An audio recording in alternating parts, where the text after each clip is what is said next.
Ansar al-Sunnah wa Jamaa is a terrorist organization that has links with IS, Islamic State.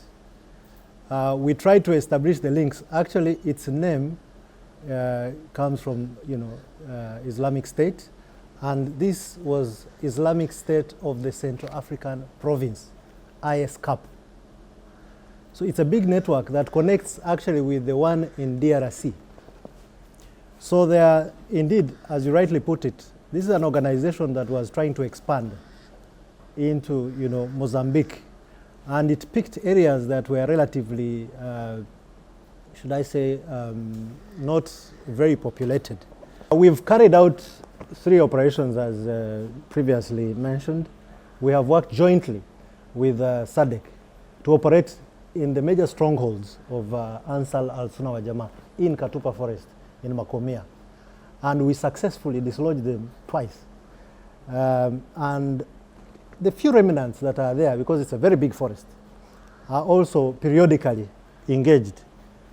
And it is very important for us to be consistent, to continuously operate in those areas in order to deny them freedom of action. How long are we going to be here? We are now undertaking several steps towards building the security sector, supporting in the building of the security sector. We don't have a time frame, but we are in the process of building capacity to ensure that whenever we make the decision, they will be able to operate on their own. Mosimbo Adi Praia and Palma, no recent attacks. The only minor attacks that have occurred are along the Mesaro River, which borders between Mosimbo Adi Praia and Makomia. And these are remnants of Katupa Forest who keep coming in, but they do not capture territory. They only conduct nuisance attacks on various local communities there, in trading centers. And, but whenever they come, they get a bloody beating. So I can say to a large extent that they've been controlled. Well, the advantages of being in a bilateral relation, and here we're talking about Mozambique and Central African Republic, where the Rwanda forces are in a bilateral arrangement, is that we choose to set the rules, which is different in a multilateral setup like the United Nations.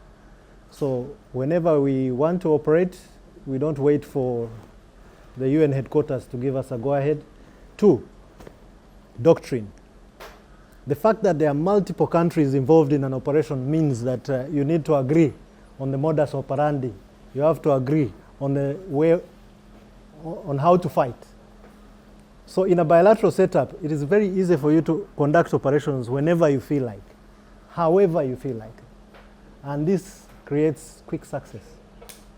And that is why our bilateral forces have been quite successful. The first challenge that we had on arrival is the destruction of infrastructure, communication network, electricity. Now there is a return to virtually everything. You have your cell phones on right now, you have internet throughout. So it's easy to operate now. It's much better than it was. That is in regard to infrastructure, because that's also very critical in operations. And the other challenge we had initially was the fact that there was no one in town. Now we have lots of people have returned back to their homes, so it's easy to man. So when the insurgents removes everyone from their location, it becomes very difficult to come to a ghost town and operate. But today it is clear that people have returned, so that makes it easier for us to operate and to mobilize them even more to fight against the insurgents. And one thing I should say is that an insurgent needs the population to survive. So the fact that the population is coming back from the bushes to their homes is testament to the growing, should I say, defeat or failure of the insurgency.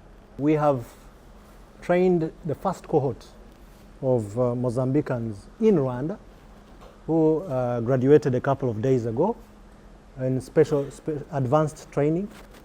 It's a mini special force, and that's about 150 But we'll expand that. It was just the beginning. We'll expand that further. And one thing we'll do is that we'll actually train trainers, TOT, so that they can be able to train others. That's our philosophy. The moment you train a specific cohort, that group will be able to transfer knowledge to many others. So that's what we are doing.